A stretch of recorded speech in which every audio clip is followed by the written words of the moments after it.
Welcome to this week's episode of Spilling the Scoop with Papa Zup. We're coming to you live via Zoom. We got Alex Yoga Mutts, Guidi Zupancic here in Nashville, Tennessee. We got Papa Zup up there in Indianapolis, Indiana. And we have a special guest in Tony Mandarich coming out of Scottsdale, Arizona. I have no way to know if this is true or not, but I think those two guys collectively could lift Alex up over their head 7,496 times. We're looking forward to this episode. Hopefully this will be a great escape for you guys during the quarantine. Let's get at it. We're going to you live.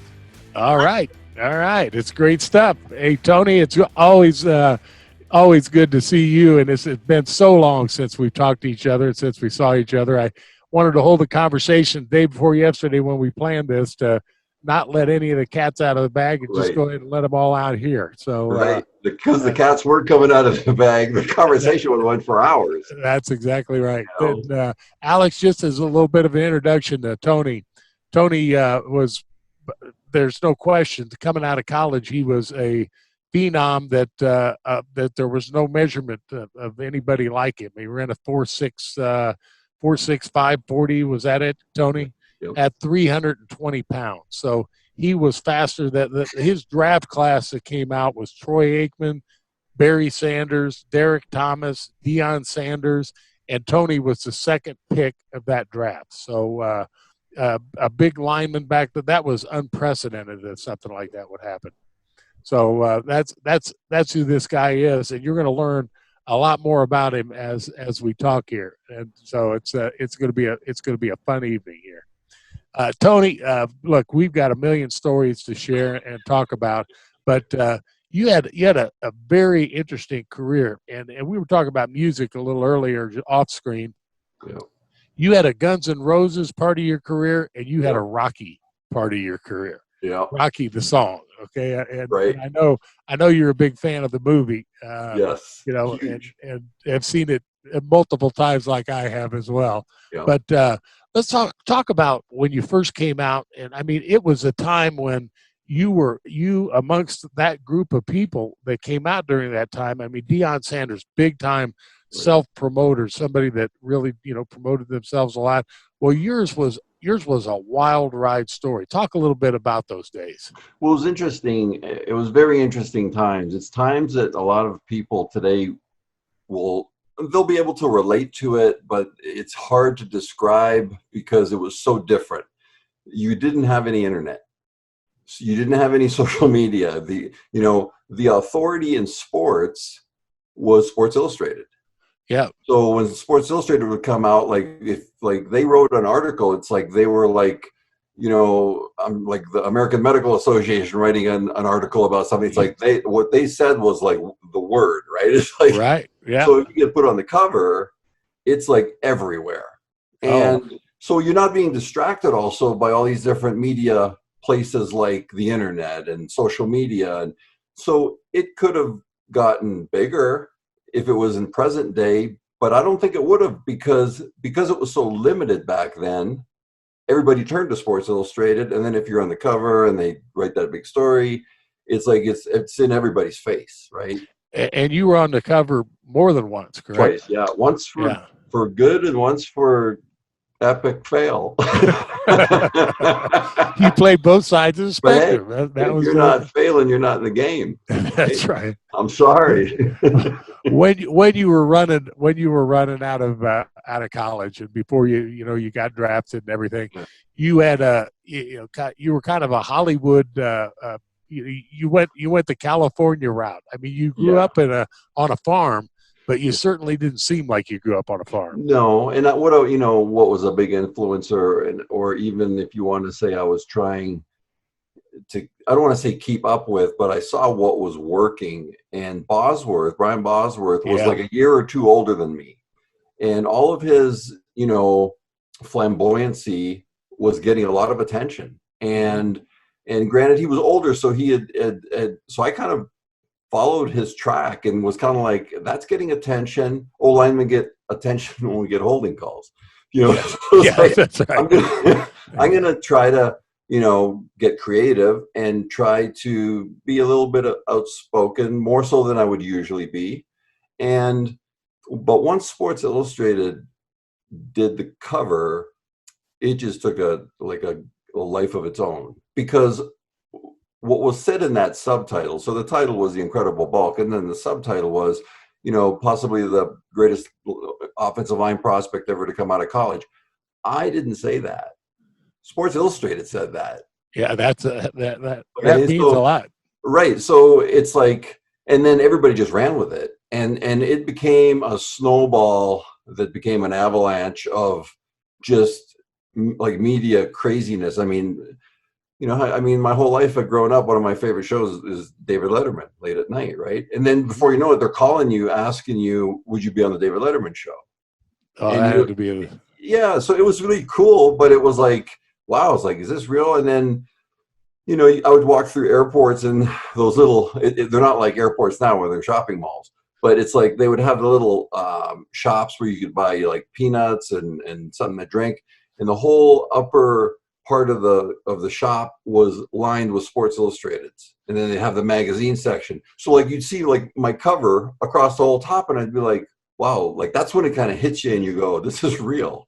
Yeah. Like, it's like this is like I'm in an airport in Detroit or it could be anywhere in New York, and they're all like everywhere. And I'm thinking, this is something like, obviously life is going to change here. Sure. And how old were you at that time? 21. 21. It's kind of tough to take that in stride at 21, I'm sure. Yeah, now, did you have an advisor? Yeah. You did. Yeah.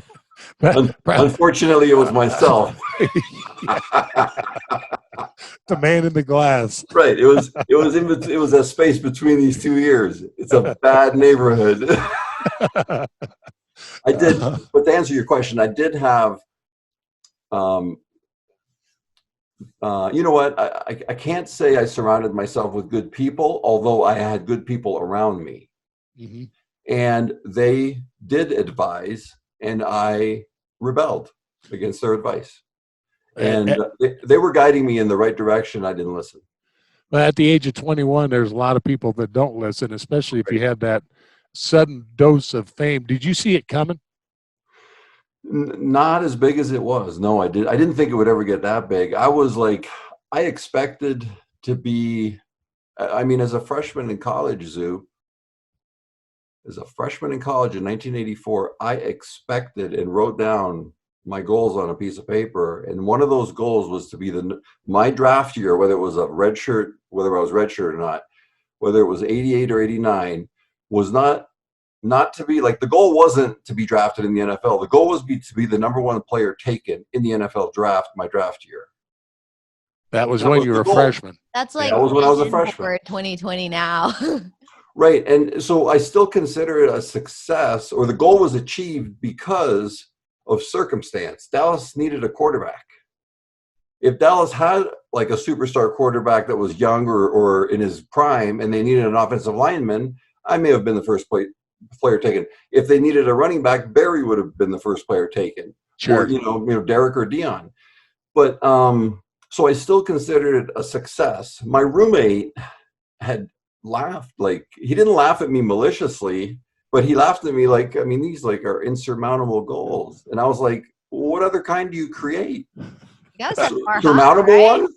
Right? It's like, I want to create something. If I have a goal, yes, I want to make it very, very difficult to achieve. And that's what will keep me focused and driven day to day, because it's rinse and repeat, and not just rinse and repeat, but rinse and repeat the right way. Mm-hmm. Right. And a little bit better. When did you really fall in love with the weight room? Oh, man. Was 11. It when you were in high school? 11, before high school. Really? We were lifting in my friend's basement. He built like pull down machines in high school's like welding shop. Sure. Like they have like the tech part of the school. Yeah. He built stuff from scrap metal. We put it in his basement of his mom and dad's house, and the basement floor was dirt. Really? Yeah. And we like lifted that way. After the two biggest influencing movies was Rocky and Pumping Iron. Yeah. With you guys building out entire gym equipment. In our last episode, Papa Zup talked about he built his entire gym's like facility out of iron. Him and his dad did. Yeah, but I didn't count on that. I got out of college and I wanted to start a gym. My dad was going to be my partner. And I thought, he could pitch in for some equipment, and I'd work hard to pay him back and stuff. And he said, well, the equipment's going to be delivered tomorrow. And I said, really? And so I was waiting at the, empty building in the back of this shopping center, behind the shopping center. A semi pulled up and just dumped a bunch of steel on the ground. My dad was a welder, so we built everything in the gym. It still exists somewhere right now because they couldn't have taken it away, but it took us months to do. That's priceless. That's priceless. Right. That's priceless experience. It really was, and it was. I have no mechanical ability whatsoever, so I was holding pieces together while he was welding. He was welding, right? Yeah, but it was interesting. Well, back on your on that journey when you were when you got in between your drafted year and your senior year, that's when you really had some you had some great times. I mentioned Guns N' Roses. You spent time with Guns N' Roses, correct? Yep. For about there was, in the Sports Illustrated, it talks about that's what I listened to. Like that's what I was listening to. That was 1987, 88, 89, right? So yeah. They had already made it big. Like they were and still climbing. Well, their manager had called up and said, the guys really want to thank you for PRing them in your article because Sports Illustrated reaches a lot of people. Sure. And I thought to myself, are you freaking kidding me? Like Guns N' Roses doesn't need my PR. I mean, they're like huge already, and they're like running and gunning like on their way to success, like nobody saw. So then he was like, they want to send you a jacket, they want to send you all the stuff, and then they want you to come to a concert and stuff. And then I had moved to Cali, and they mostly lived out there, and they played. They were already too big to play at the Rainbow, which was like a smaller venue in Hollywood, more intimate, kind of a cool place to go to watch bands because it's not huge, right? Yeah. But yeah, I got to run and gun with them, no pun intended, for about a month, and it was fun. They were, I mean, talented. They were talented, and there was a lot of the stuff that you read about was true. A lot of the stuff you read about is so like manufactured and just embellished. Did it like change your perspective when like your heroes then decided to thank you? Like you're in that position where Guns N' Roses is thanking you. Yeah, it did. It did. It did change my perspective, but I still, it was weird because I've had different experiences with your question. And it's a great question. And with Guns N' Roses, that respect got even stronger after meeting them. Yeah. And seeing like what they really are. Like they're not trying to be something they're not. They're like what you see is what you get, right? And I love that about people because if everybody likes you, you haven't met enough people. It's kind of like if every single client that you have is happy, you don't have enough business. Right? It's kind of like that thing. So now I've met like the David Letterman example. I was a huge fan growing up, and then they want me on that show. David Letterman was awesome. I mean, he was absolutely awesome. But there was somebody, and this is funny because this is now way later in years. That probably happened about 12 years ago. So this is like, probably 2007, 2008. And I don't even know if I should say the gentleman's initials, Deepak Chopra. But Deepak Chopra has a book signing. You turned me on to him. That's right. Yeah. I mean, his books helped me a lot. Like certain books, I just didn't apply, but certain books that he had, seven spiritual laws of success. I mean, those are basic fundamental principles that are great for anybody. But a lot of his stuff did help me. And then he was doing a book thing here in Tempe at a smaller bookstore. And this is when bookstores were huge, like Barnes and Noble were like, it was way before like audiobooks became popular. So there was only 100 tickets to get his book and to get in line for him to sign it. And they weren't even charging for the tickets. It was just the first 100 people to show up. So Really? yeah, so I got there because all I wanted to do, Zoop, I mean, you know me well. All I wanted to do was meet him, shake his hand, and say, you have no idea how much your information has helped me in my life. Mm-hmm.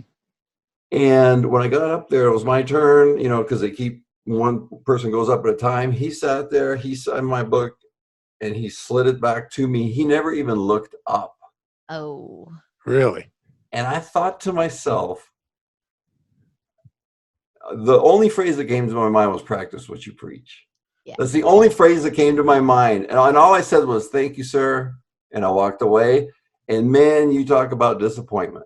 Oh, man. I was so disappointed, but that being said, and he has helped me. I mean, by reading his books, and I'm not saying don't buy his books. I mean,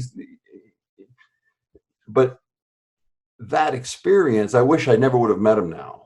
It's a different kind of perspective change. Yes. And I have to take into account the fact that, you know what, he could have been having a tough day. You never know what was going on in his life. Intent. You never know what was going on in his life. And I was like, so, I'll give him the benefit of the doubt. So, I mean, me mentioning that story, hey, listen, that's a real story. And that's not dogging him. I'm just telling you the truth. He probably signs, throughout his career, hundreds of thousands of books for people at sessions. But you know what? He signed up for that. Sure. Yeah. So, so that was a disappointment kind of thing. But I've had such cool experiences. I mean, the best stories are like the ones, and not to sit here and blow up Zoop, but like the things that stick with you your whole life, right? And I'm 53, so I'm not a spring chicken, but I'm not 93.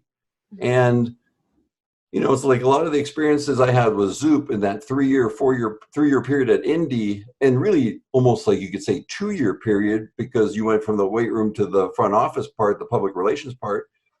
Like those 2 years were crucial in my comeback, because Zoop had me do things in the weight room that I didn't think were possible by me anymore.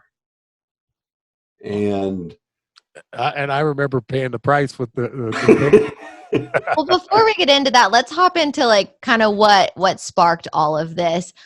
So Mama Zoop actually sent us like 4 packages full of just photos, old articles, and John and I found an article from the Indy Star from 1989, which looks like Fred Burns, a boxing promoter, offered you, Tony, $100,000 to fight Dickie Ryan, and then Papa Zoop jumped in and wanted to fight you or Mike Tyson. Like, I just want to hear a little bit about like this piece of paper and what went on there. Well, when you sent it to me, that's the first time I've ever. Well, I mean, I may have seen it when it came out.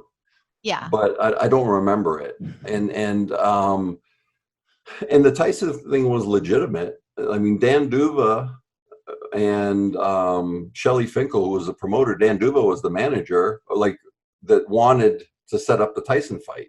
Right. $5 million. It says it right here. $5 million. Right. So it was like because Tyson was killing everybody. Oh yeah. He was just killing everybody. And then my Sports Illustrated came out and a bunch of hype came out. So the promoter saw an opportunity. Sure. And I mean, and I don't even want to compare it to this, but I'll compare it to this. Like, because what I'm going to say was much bigger than what my thing would have been if it would have happened. But when Conor McGregor fought Mayweather, like that's like becomes a little bit more entertainment and circus than it does actual fighting. Sure. You know what I'm saying? It's like, yeah. MMA is MMA and boxing is boxing, and they're both hard as heck and tough as heck, and they crisscrossed sports, which made for entertainment. I wouldn't have paid for it, so I went to somebody's house and watched it. But it was like, I was surprised that McGregor did as well as he did. Yeah. Because vice versa, I think Mayweather would get annihilated in the octagon. Yeah, it's 2 different ball games. It's two different animals. So so when that was going on, there was nobody to fight Tyson. And so that promoter said, let's, fly out to Cali to see Tony. Let's take him into a boxing gym and see if he's got any fundamental skills in boxing to see if we can train him for 9 months to a year and set up a fight and make a lot of money. Everybody make a lot of money. And they did. And they said, and I remember Lou Duva and Shelly Finkel. Now, Lou Duva, listen, he was the manager of Holyfield, Oscar De La Hoya. I mean, a lot of the guys he had were like superstars.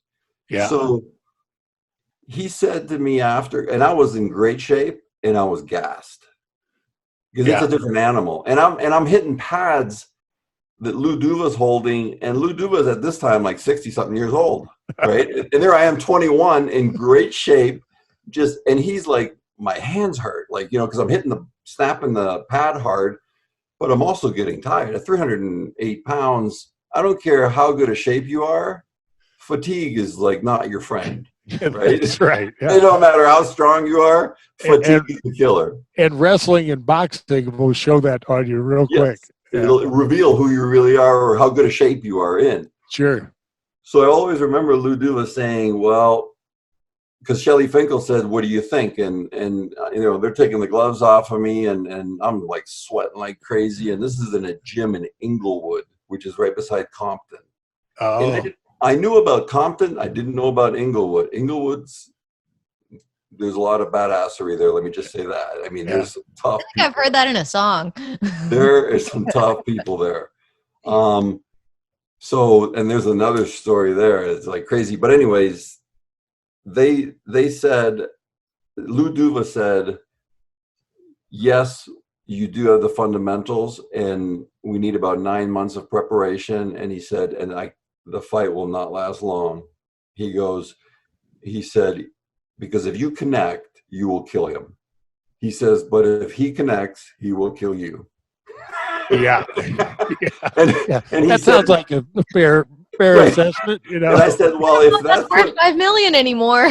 well, they were offering way less. Like they wanted to, like, the purse for me to be way less. And I said, look, I'm putting my life on the line against maybe one of the greatest ever. Yeah. And a guy not many of his fights lasted long. Right. And he was nasty. And I'm a huge fan. Yeah. Right? Yeah. So you're starstruck in the ring. Right. Yeah. Can I get your autograph in between? Like, it's like, I wasn't going to lead with the chin. I knew that. And I said to them, I said, well, I'm not going to get knocked out. I'm going to learn what to do not to get knocked out. I said, I will get DQ'd, disqualified, and throw him over the top rope before I get knocked out. I said, I won't go for the knock. I mean, if I'm starting to get my butt kicked, which probably would have happened. I mean, let's be real. Okay. It probably would have happened. Unless I would have just been one of those things where I just connect. And if I connect, I was very strong and, quick. But that's a different animal. It's a different sport. Right. But in your mind, and I know you thought that you could do it.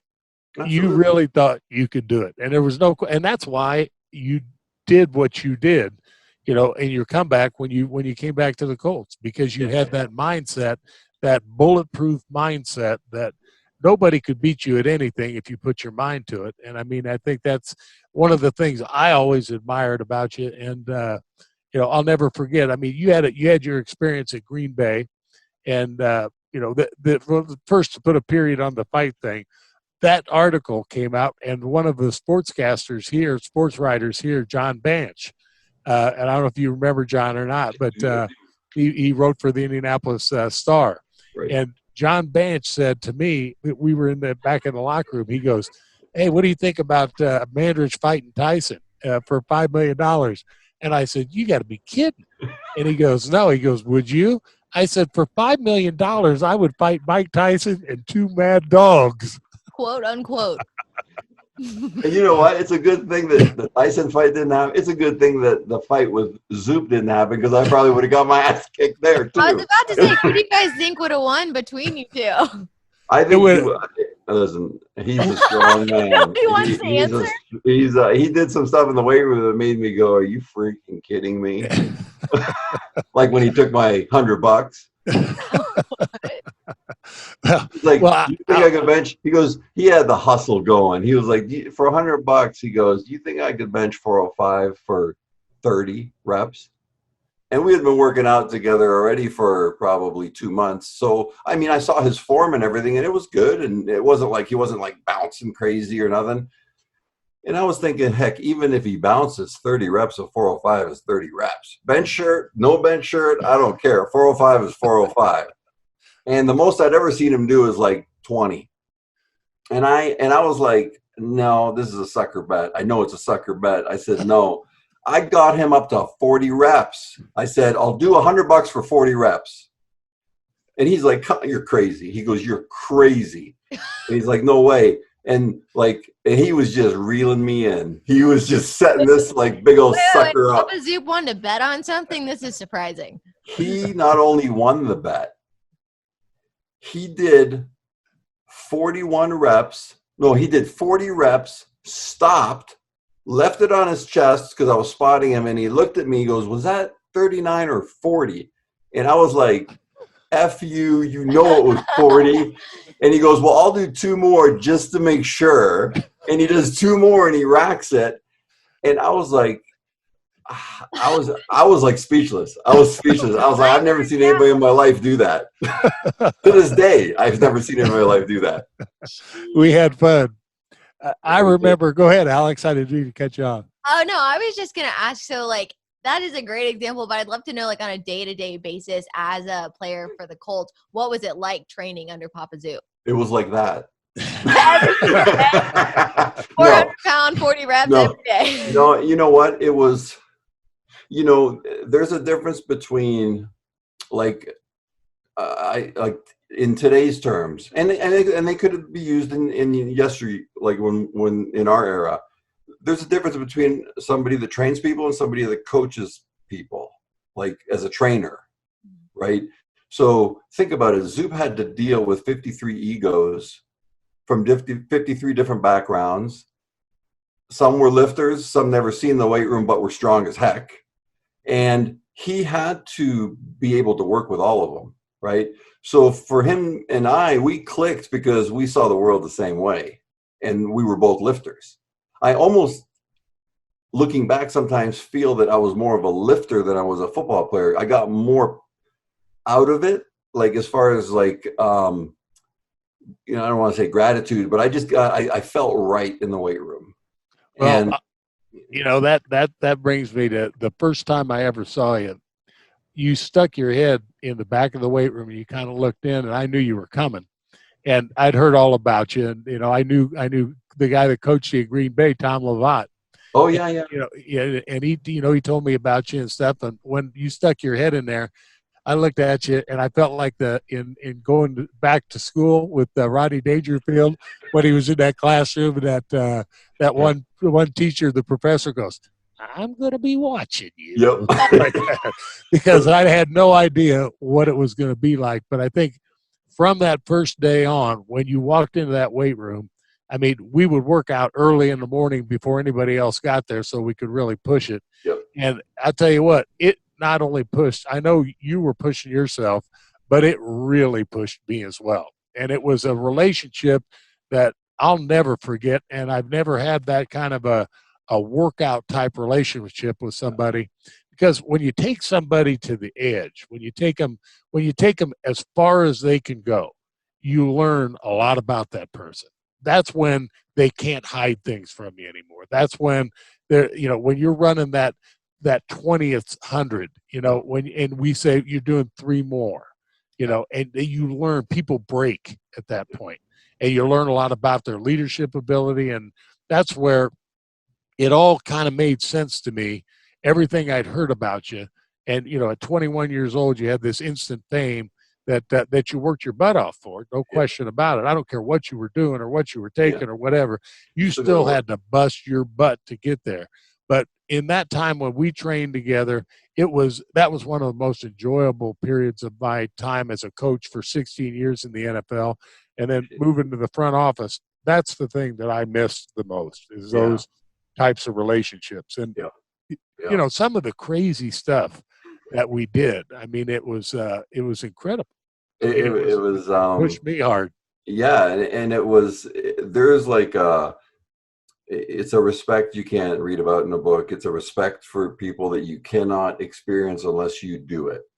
And that's like the same experience with like offensive linemen, say, or a football team that meshes together, where the whole team meshes, because everybody knows when it's hot out, it's not fun to practice that second practice. Yeah. And everybody pushes. And I remember there was times like I knew I pushed hard, and then Zoop pushed me even harder, and I was like, I didn't think I could push even harder and go to these other levels that he had pushed me to.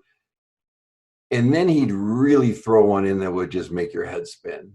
And he'd say something like, after a workout where you're dead and you're just kind of gathering your thoughts, and he'd say stuff like, do you ever wonder, like at times like this, after we just did what we did, am I really pushing as hard as I can? Yeah. And I was like, oh my God. It's like, because really the definition is if you can still stand after doing legs, you haven't pushed as hard as you can. Yeah, that's right. If they're still working for you. If they're still working, you haven't pushed hard enough. Right? I mean, you got to be flopping around on the ground like a fish almost to be like, yeah, he did a leg workout today. Yeah, and talk a little bit about the different things that we do, pushing the truck and things like that. It'd be insane. We would, we're talking about legs. I mean, we would do everything was intense. And, but there was this one leg day and we were doing sets of 30. Now this was on squats, doing sets of 30. Now this was one of those things where I had said to Zoop, and this was probably in the first 3 months of my comeback. And I had said, I'm older. I've already played 4 years, been through a lot. My knees are kind of brittle, no major surgeries, but if where I push heavyweight would probably be best on leg press, and then any other kind of leg stuff, squats, maybe go light. And he was like, he was just like, looked at me like I was like, all you could hear is blah, blah, blah, blah, blah, blah, blah, blah, blah. Right. And then he said, okay, you ready to squat? So he said, well, we're going to do 4 sets of 30 with 405. And, to parallel with your hamstrings. And he's like, we're not going to do that today. He goes, but in 4 weeks, that's what you'll be doing. And we're going to prepare and build up to that in 4 weeks. And in 4 weeks, I was doing that. And he had said something that was like, usually there's not a flick of the switch with me. Usually it's like, you can observe, you can learn from other people, you can learn from your own stuff. Rarely is there a flick of the switch where everything falls into place and it goes, the aha moment, right? Yeah. And Zoop said, because that day we had prepared for that day and he knew it was a big day. Like, even though it was just a regular lifting, it was like Tuesday. It was Tuesday, but for me it was like Super Bowl, right? So it was a Tuesday in March probably. And he goes, listen, man, he goes, gather your thoughts, get the song you want ready that you want playing on the speakers. And he goes, and all you have to do is give yourself permission to do it. And when he said, give yourself permission to do it, it was like my body chemistry and my brain just clicked and said, okay. And you did it. Ripped them out. Yeah. Just ripped them out. And it was like, and you know what? We did it.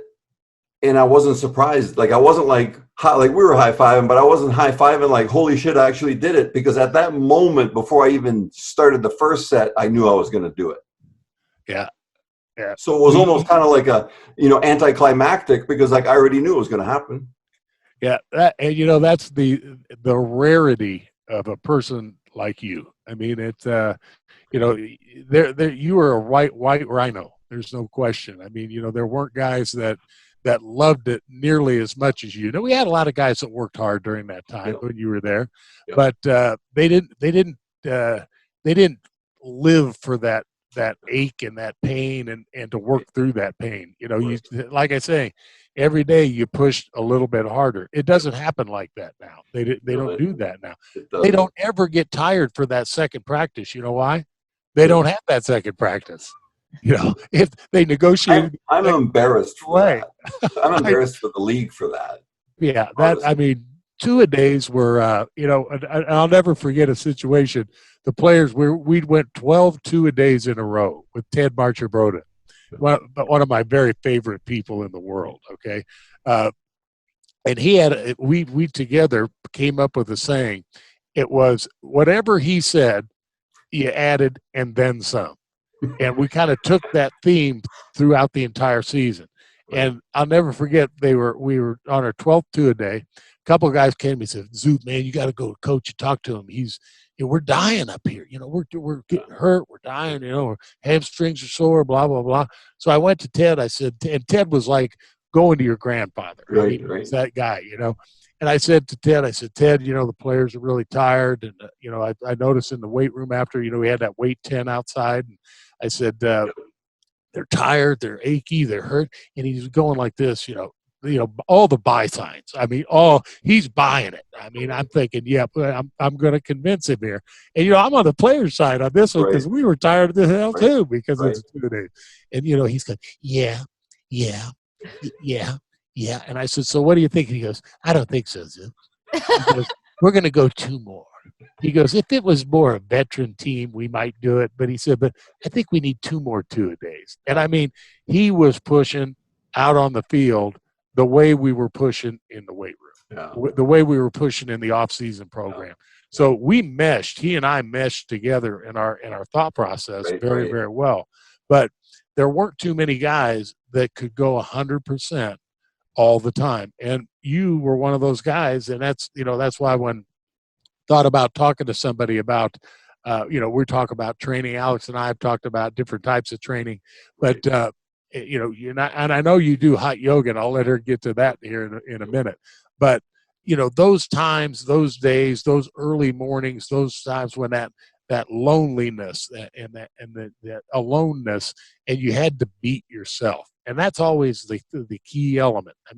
You've got to beat yourself. Nobody is as tough as you are to beat. When you can beat yourself, when you can control yourself, that's the ticket. I don't care if you're in sales. I don't care what you're in. You've got to be able to beat yourself, and nobody can touch you if you can do that. Yeah, no, that's the truth. And do you remember the running? Oh yeah. I was like, balls to the walls with the running too. I was like, I have nothing to lose. So if I rip a hamstring or if I tear, I don't care. It'll be going full speed. And you remember we would run like 12 100-yard sprints. This was like early in the off season, getting ready, and it would be built up and get harder and harder. But you remember I started running against linebackers. Yeah. And I do remember some of these guys, and it wasn't, and you know what? Part of it was I was athletic and I was blessed that I could run. The other part was I think I wanted it more. Like, it was like I had something to prove, not to them or the Colts or to myself. I had to prove it. Sure. And it was like, because I remember Trev Alberts, bitching at me going, quit freaking running so fast because I have to be ahead of you, right? Because I'm a linebacker and I weigh 230. Right?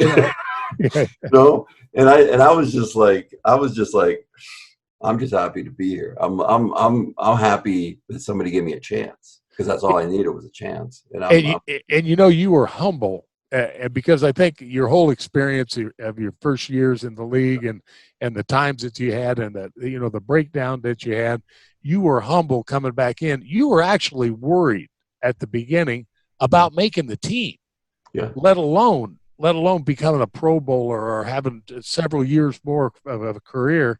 Because when people sit out as long as you sat out and then come back, that's unheard of.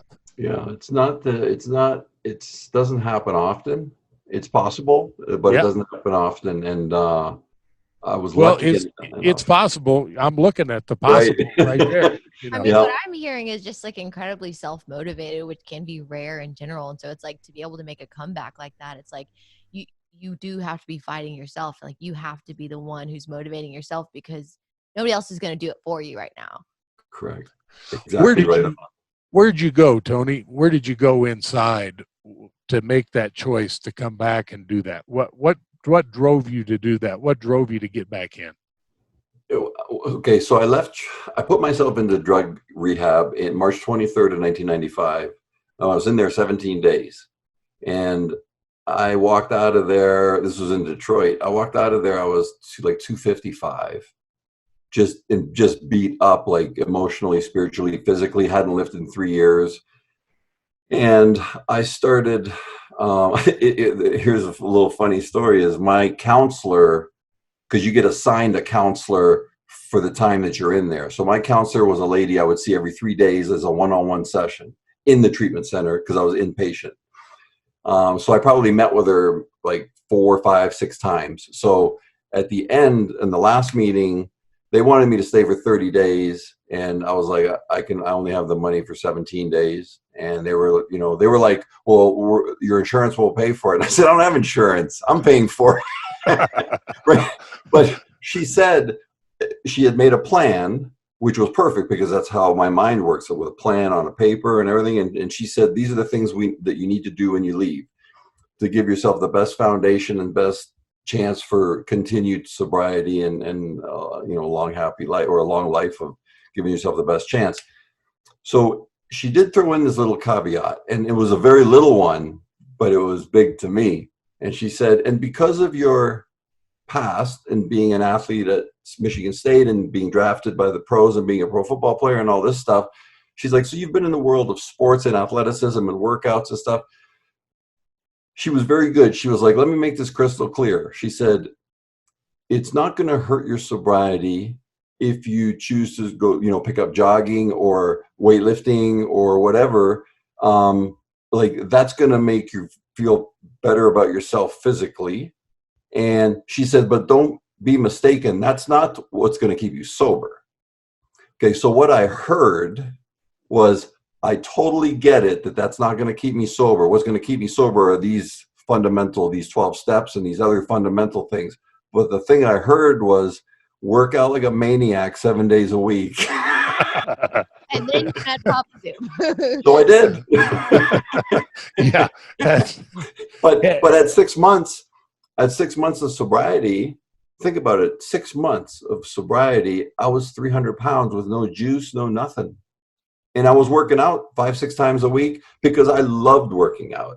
Right. And at that point was the first time I had a thought that I would maybe I should try to go back and play and try to make things right. Or because some of the things I made so wrong, you couldn't right. But there were a lot of things that I could make right and, leave a good taste in my mouth when I leave, and then, retire on a good note and salvage something out of a career. And because I was like, I'm not sure if I can get to 300 without the juice. And there I was 6 months later, just through good sleep, working your ass off, doing the right things, eating right, I was at 300 pounds. Yeah, you were, like I said, a white rhino.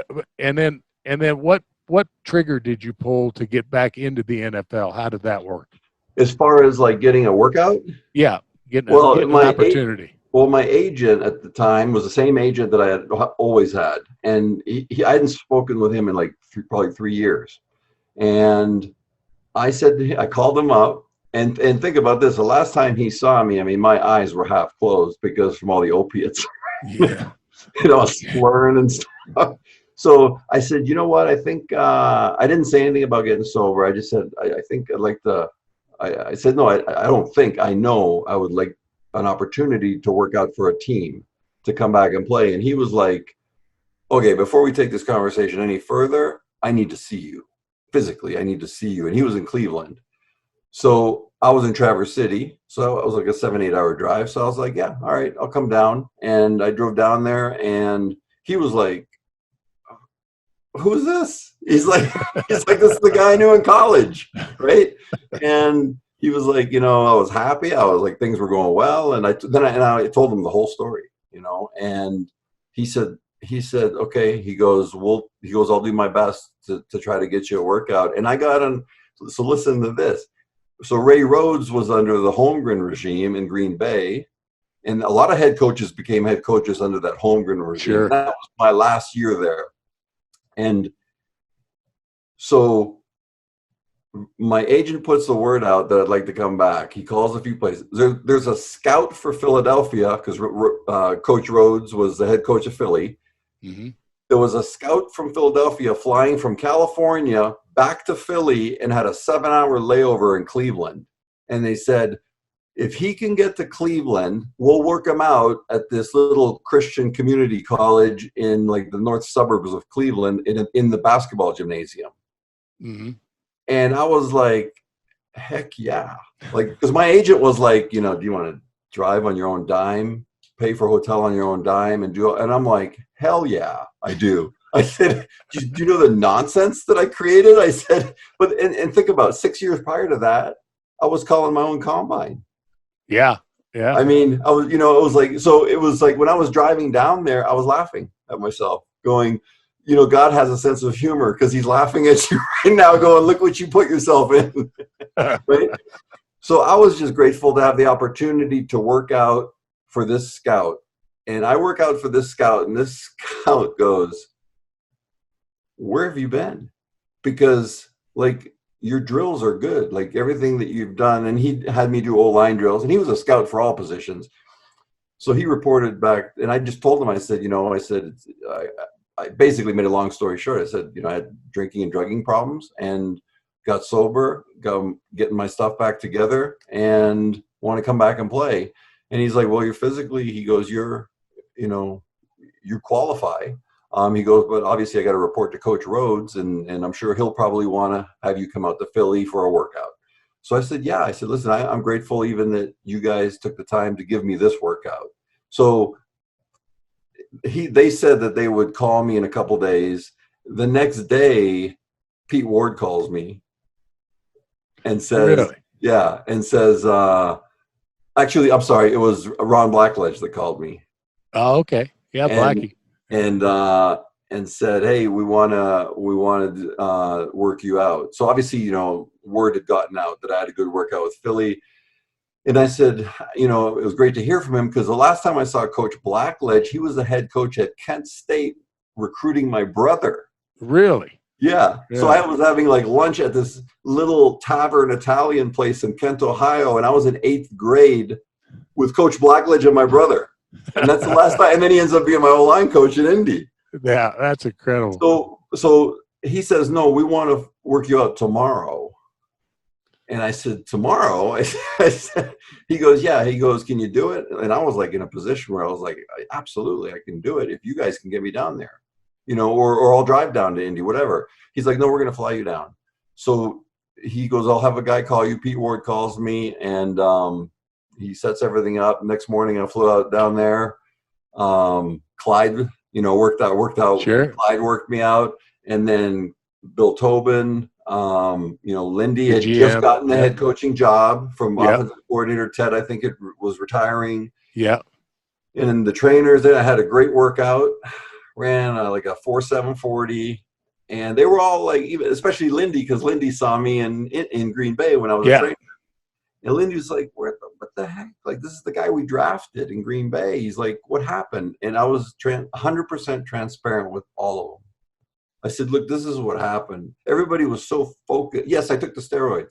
I said, everybody was so focused on the steroid part.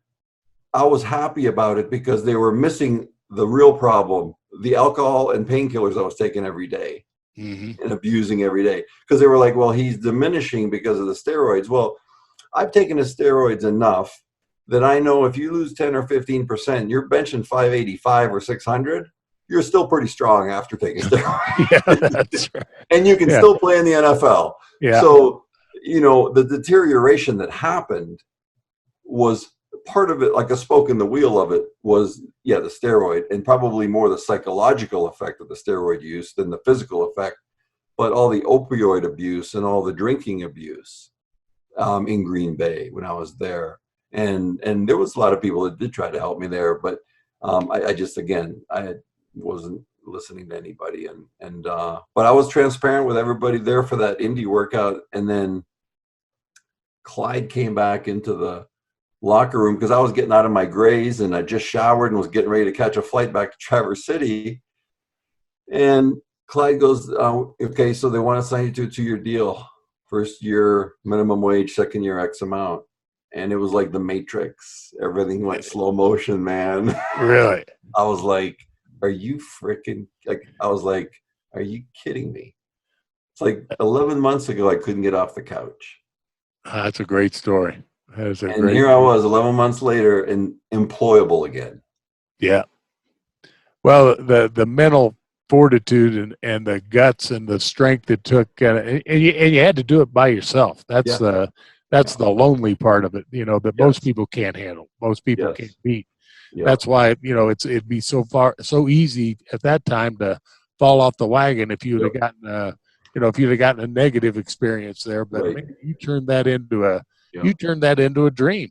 I turned it into, I have nothing to lose, because they've called me every name in the book, the media. I don't know what else they can call me, but if they want to, have at it. I've already been on the cover for being a bust. So say whatever else you want. I have nothing to lose. There's nothing. I have nowhere to go but up. Yeah. Yeah. And then this is where it became crucial, because I didn't even, it happened obviously for a reason. But to have Zup as my strength coach was, looking back, even then I realized that after my first year of making the team and playing part of that, the second half of that first year, I realized how crucial Zup was in my comeback, because he was a lifter. He made me believe things. He knew what to say to me because he knew how I thought. I thought like he did.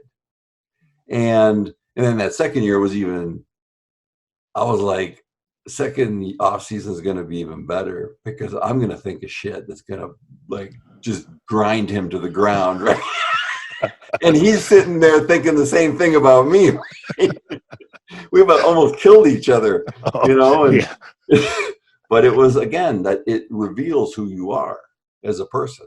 When everybody can be happy, when everybody's healthy and the money's flowing. Yeah. Everybody's a hero when it's 70 and Yeah. sunny. How do you act when you're supposed to shelter in place and your business is losing money? How do you act then? Right? Yeah. Like, do all things fall apart? Or do you be like, hey, you know what? Yeah, this sucks. But what can we do about it? And what kind of opportunities can we get here to create business? Or what opportunities can we get here to help other people? Yeah, and that's what the world's going through right now, and have never gone through anything like this in our lives. And you left football, and I think you left it with some satisfaction, and you achieved things that most people couldn't possibly achieve. I don't know another story like your story that went from where it started to where it ended, and all the mountains that you had to climb in that time. And now you've got a thriving business in Arizona, and you're a photographer. Talk about that a little bit. Yeah, I was one of those kids in high school when you had to take art class. It was miserable because you had to take art class, right? I was like, I don't see the abstract in this, or throwing paint and stuff. And but there was always a creativity when I look back about stuff. Like I remember my brother and I in high school in Canada, where football's not nearly as big as it is in the US, we would take our helmets home, and we had suspension helmets, like construction hat, like the suspension. There was no padding. So we would take those helmets home. We would unscrew the cages. We would do a John Scott job, right? Yeah. So we would undo those cages, and we would paint the cages the color of the school, and then paint the helmet the other color that our school is. And so when I think about that, we did stuff like that. Like, that's a creative person that does stuff like that. And it transferred. And it transferred as years went on. And then, the biggest catalyst was the SI cover. And it was the actual shot on the cover, because I asked the photographer, because he was taking test shots, and it was Polaroids. It isn't like it is now when you just look at the back of the camera. Right. And he took the test shot, and that was on Venice Beach. And he's like, okay, he goes, and he was telling, like, he had like 6 assistants, and he was like, okay, we just got to wait 10 more minutes for the sun to set a little bit more to get the perfect light. And I said, do you mind if I take a look at the Polaroid? to kind of see what you see, like what you're capturing. I'm sitting there probably thinking about, am I sucking my gut in enough? Am I twisting? Yeah. And he shows me the picture in the Polaroid, and there's like all these like shadows wrapping around the one side of me, and I'm going, it's freaking bright out. How do you do that? It fascinated me. And it was really, so it's really the light and the shaping of the light that fascinated me. And obviously, and then I chose, because you can do that with painting, Van Gogh and all these people that did great paintings. I mean, they were doing like Rembrandt lighting is so iconic, but he was a painter. He wasn't a photographer. Yeah. But Rembrandt lighting today is some of the best classic, most epic lighting that you can do if you want a certain beautiful or stoic look, right? Mm-hmm. So, you know, it's something I love to do. And I have an acid test for stuff like, how do I know I'm doing what I love? I lose track of time. Mm-hmm. That's when I know I'm doing something I love. I looked at a lot of your photos on your website and on your Instagram, and it looks like you also photograph a bunch of athletes right now. Is that kind of like your main focus, or what's your favorite kind of photography to shoot? You know, if the reason I photograph a lot of athletes, probably one of the reasons is my history as being an athlete. Mm-hmm. And then I shot for the NPC for 7 years down here, their bodybuilding and fitness shows.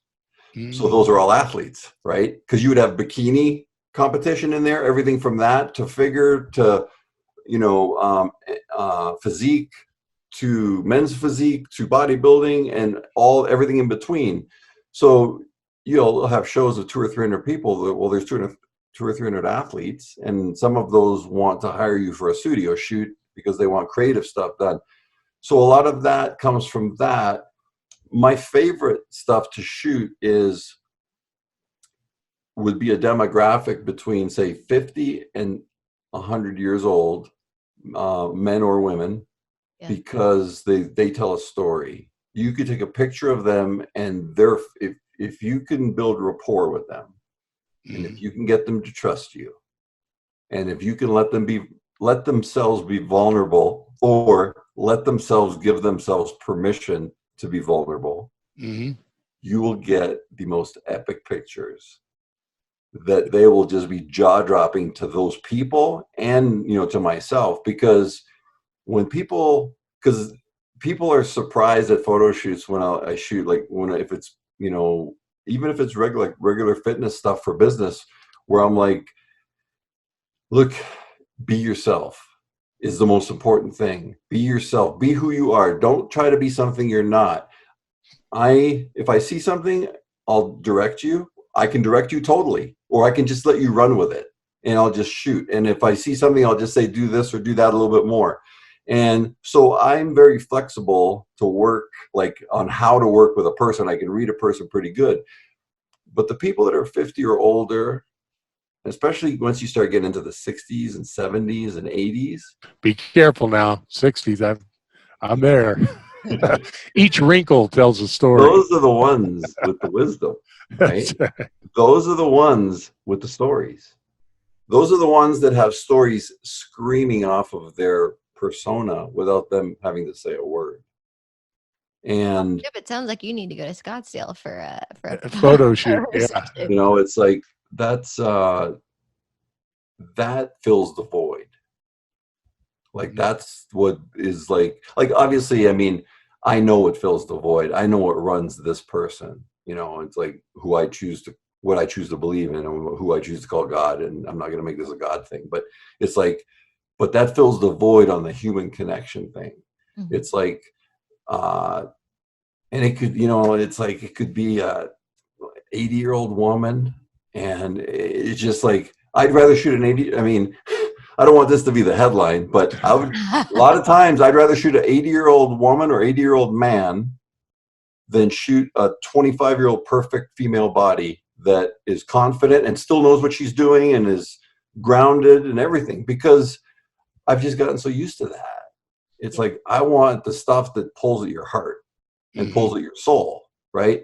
And like capturing that stuff is just phenomenal. And I think a lot of that resonates. Like, I'll compare a lot of my own personal life experience to what they are showing in their lack of expression or their expression or whatever words I use, because there's certain words I'll use. And, you know, there's women or men down here that I shoot for their business, whether it's real estate, whether it's fitness. And I'm like constantly talking about approachability. You have to look approachable in this picture.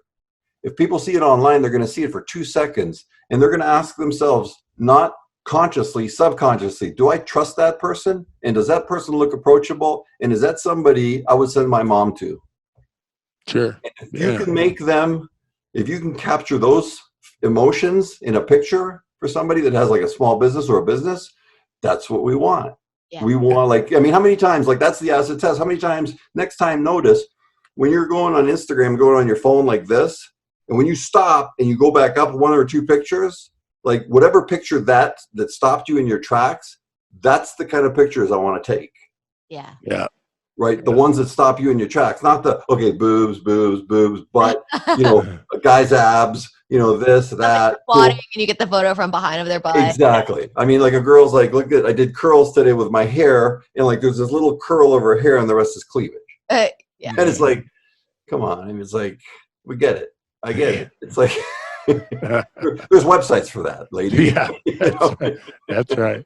Well, so, you continue to, you know, we talked offline. You continue to work on your fitness. You continue to lift. You're doing yoga, and Alex is she's an instructor in several different types of yoga, and expert. And you got expert's a little hard. That you do. Yeah. What kind of hot yoga or yoga do you do? You know, I can't use the phrase. Well, I mean, the place I go to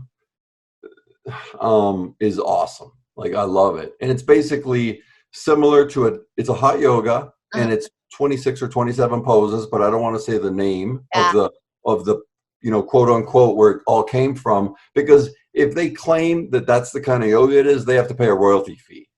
Do they really? Yeah. So like, I could even say it, and they wouldn't have to pay a royalty fee. But I'm just saying, it's basically the same as the Hot 26 is what you're talking about, right? Yeah.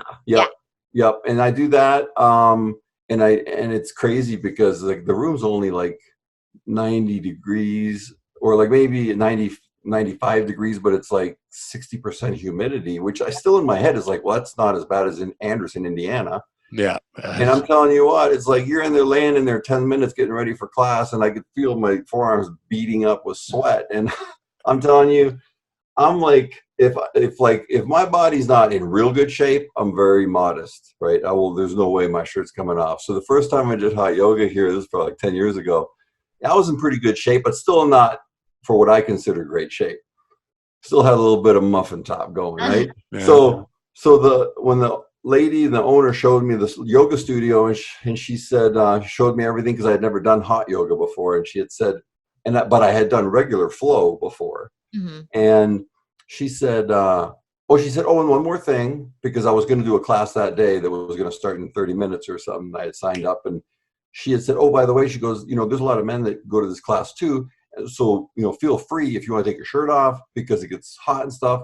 And I was like, oh, yeah, you know, thanks for telling me. And I'm thinking to myself, there ain't no way in hell I'm taking my shirt off, right? So, Zup, 2 minutes into the class, I'm ripping that shirt off. I'm so hot. My modesty went out the window. That's right. Survival became the key at that point. Right. Here's how. I struggle with Hot 26. It is a beast. It's hard. It's legit. It's legit. And really, you know what? It's as hard as you make it. It's like everybody qualifies, and everybody's at a different level, and nobody, like, you don't feel really judged in there on what you lose your balance on or not. Everybody knows everybody's at a different place. There's days I can hold a certain pose that's hard as heck to hold for 60 seconds. Yeah. And balanced on one foot. And then there's days where I can't do that same pose, and like I'll lose my balance 6 or 7 times, because it depends where you are emotionally that day, or it depends what time of day it is, or there's so many variables, right? And it is a very self-motivating practice. Like, you can go in there and lay in Shavasana for the entire class, and like that was yoga class, and you right, right. You know, whether or not you want to get up and push yourself, or what your body's telling you to do that day. Yep. And I do it. I mean, I really do it because there is a like to me, there is a spirituality to it or a meditative thing to it. Yeah. And then obviously the physical part of it is I just want good functional quality of life. Mm-hmm. Like I don't need to do shrugs with 495 for 100 reps. It's like I just need a good function. I want a good functional quality of life where I can just hop out of the chair without like being like, oh, I gotta get up. It's like I just want a quality of life. And there's a lot of aches and pains now, and I can tell you it was worth every one of them. Yeah, you wouldn't go. And I think if you just ask yourself for permission to do that 495 set of 100, I know 4 weeks from now you probably could do it. I know I could. Alex, did anybody jump in and ask any questions that you want to ask? I didn't see anything pop up. I think we're good unless we missed it. We're gonna double check right now. Okay. This is our first Zoom experience here. I actually had a question during this whole thing. Okay. So you guys obviously, you said you worked out in the morning before everybody else got there and whatnot. So with things like that, did you see yourself more as like workout partners or as like the coach and the player? When it comes to things like that, was it like you were in it together or was like you were on your journey together, but obviously he's still a coach? I think we can both answer that question. Like, do you want to answer it first? Do you want me to answer? You go ahead. So, like, I was consciously made sure that I was crystal clear that this is not a workout partner.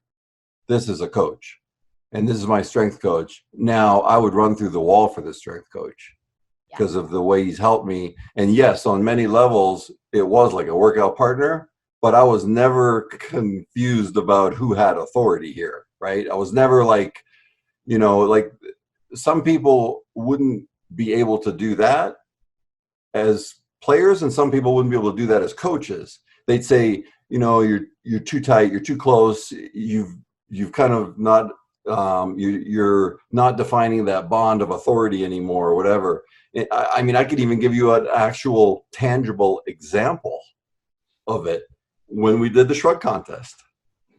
Yeah, tell the story about the shrug contest. So one of the players, a good buddy of ours that ended up working out with us, was not a lifter, but he was willing to go through pain, right?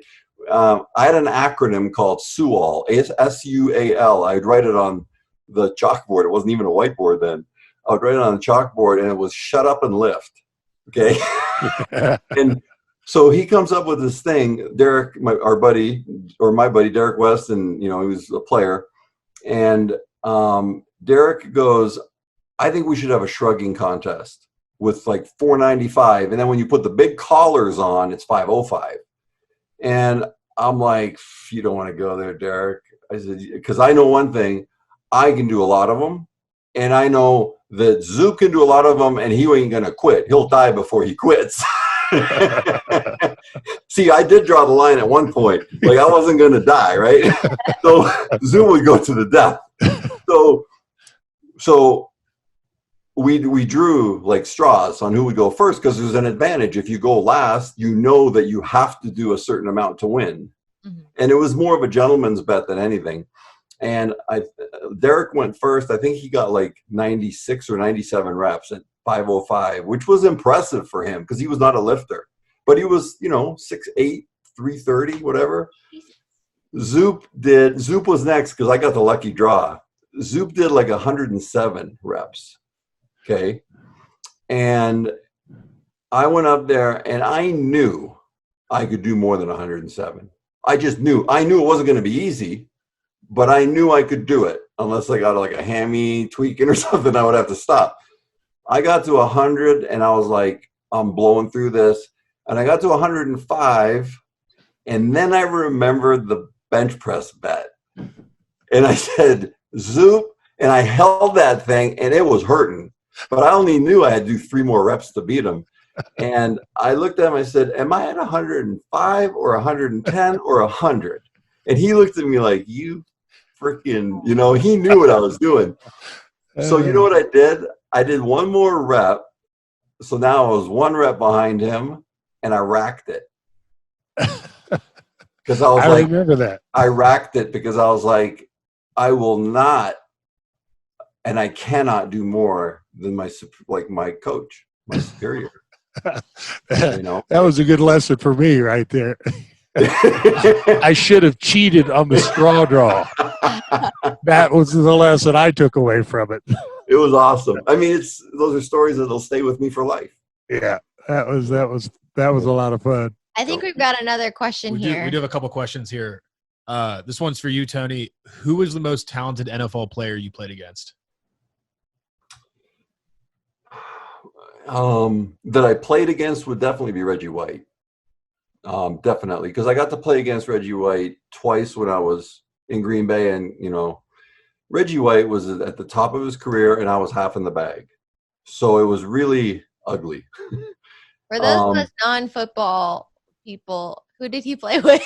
He played with Philly. Okay. He played with Philly, and then he went to Green Bay after I had left Green Bay. He got picked up by Green Bay and won a Super Bowl with Green Bay.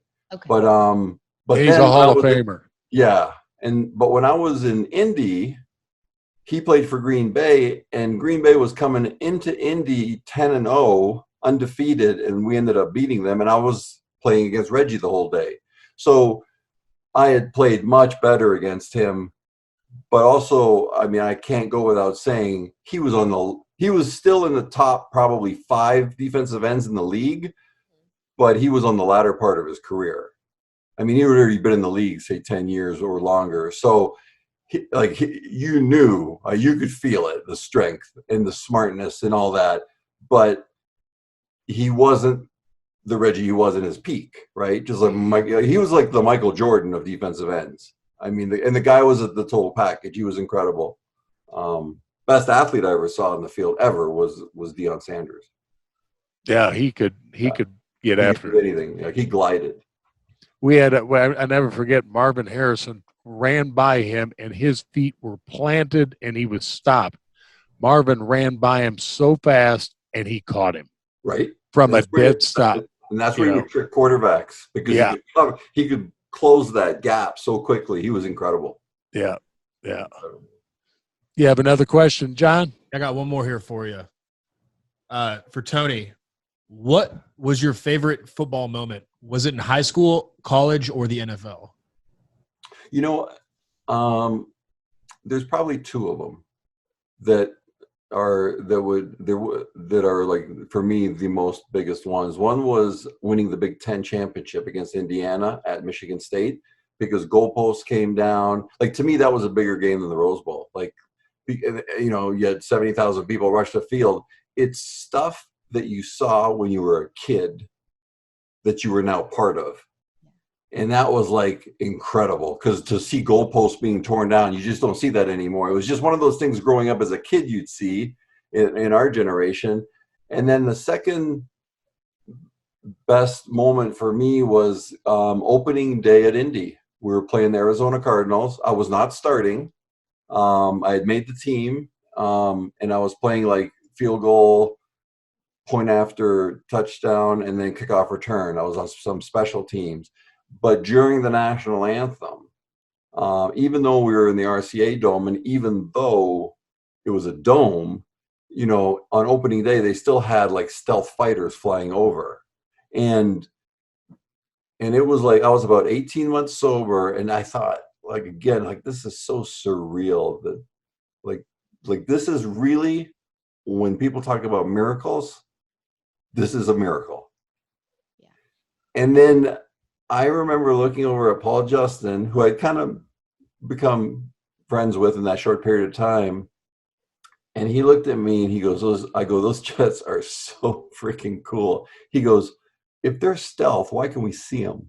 Oh my gosh. No. Broke up the moment for you. Right?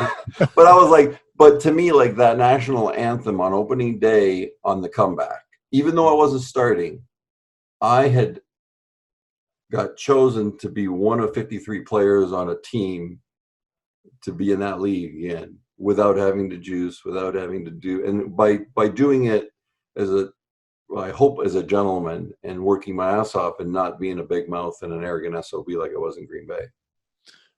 Well, I'll add to that. I think you did it by sheer will. I mean, it was you willed yourself back into that position, and you willed yourself back onto that field. And there's not too many people that can do that. I personally don't know anyone with your story of the highs and the lows that came back and did what you were able to do with the veracity that you did it. So, that's a testament to you. Thank you. And I have to say, there's no way I could have done it alone. It was so crucial to have certain people in certain places helping me, like Zup, for example, and just being in the right situation at the right time, and just even getting an opportunity, because I had burned all my bridges. And just the fact that somebody gave me a chance was a miracle. And then I was like, I'll be damned if I don't make it, it's not going to be because of a lack of work. Yeah, it was going to be because I just wasn't good enough.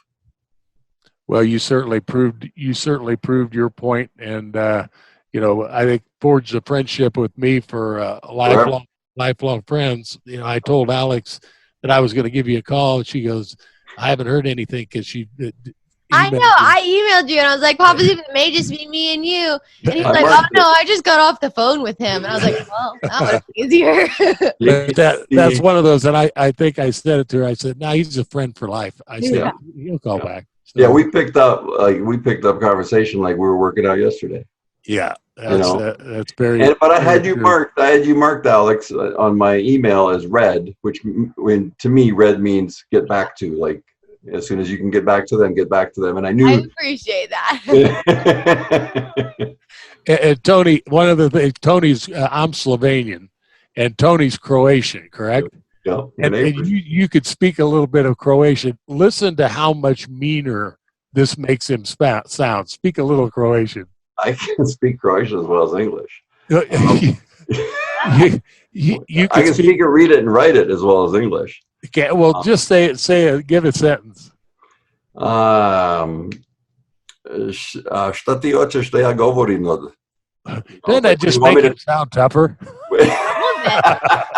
If I do, I have to swear. I can't speak any Slovenian, just the cuss words, because that's what my parents, they would cuss at us in Slovenian. Right. So, but every time I do anything, my wife always accuses me. I always go back to a Slovenian accent. If I'm trying to do a Japanese accent, if I'm trying to do a Chinese, it always goes back to Dublius, which I just said nothing. Okay, but it sounds like I said something. Right. But I love that. Well, Tony, we really appreciate you coming on, and you and I are going to stay in touch. Made that vow. And definitely going to want to see you in person. Alex, anything else that you had? I got two things. One, not that I stalked your Instagram or anything again, but I saw you have a dog. Yeah. What's your dog's name? And what kind of dog is it? I named him in Croatian. I named him Medo, which means bear. Okay. He's a Newfoundland. And he's brown. Oh, that's right. And he's brown. And about 20% of Newfoundlands are brown, and 80% of them are like mostly black and white. There is like 1%, a very small percent, which they call like bluish silver, but they're very rare. But the brown ones, they literally look like bears. Yeah, they look like really. They're huge. He's a good boy, is what he looks like. I'm telling you what, he is the best. He is, I don't have words to describe that dog. That dog talks to me by looking at me, and I'm like, it's just like there's times where I'm just like shaking my head, and I'm just like, this dog's unreal. Don and I have 5 dogs. So they have 5 dogs. We have 3 dogs. Whoa. Quick story on naming a dog. John picked one of our dogs, and it's a Rhodesian Ridgeback. Oh, yeah. And we asked him what he wanted to name it, and he said, I want to call it Bunta. And so he told everybody that Bunta in Slovenian meant the chosen one, which it doesn't, okay? But that was the premise of naming the dog Bunta. So that was his contribution. Then he got married, he got 5 dogs and a couple of cats. I don't know what happened. What kind of dogs do you have? We've got 5 rescues. We've got a lab mix, a German Shepherd boxer, terrier Nice, mix. nice. That's Yeah, like yeah. a mid, like 45 pounds, and then a smaller terrier that's like a wiry one. Right. And then the latest one that we adopted is a full bull terrier. He is doing much better now. He was not treated well before we got him, but he's a sweet His head is bigger than my head. yeah, If you he's can like, imagine that. I mean, he's got the biggest head. Budweiser Oh dog. my God. Doesn't look like he should be able to stand. Right. You thought that. Yeah, Jacked, that's dude, right. like, jacked in the front, just has this giant unlevel head. He just does a lot of traps. He walks Yeah, around like that's right. We're going to take him on in a little trap contest. Well, Tony, thank you very much for coming on. Yeah. Alex, Thank you. we'll talk later, but Thanks Tony, love you, man. And, love you guys. We'll talk. No, I was just We'll gonna talk thank again you guys soon. for getting on and give me a reason to, like shower and put makeup on during like quarantine. Yeah, I had to do the same thing. Can you tell the makeup's a little? I just turned the lights down. You're a lighting expert now, though. Yeah. Right. Well, I do my best. I try my best. Alex, make sure that Zoop gets my email, or because I want to send him the book that I've borrowed for 20 years. Yeah. Well, I'll exchange the other one that I talked to you about too. Yes. So, Yes. that's great. That's great. Cool. Thanks again, Tone, and we'll thanks for talk having me again on. soon. Bye, God guys. bless you. Thank Catching you up. so much. All right. we'll Good see you night, guys. Alex. See you, John. Good Bye, night, guys. you too.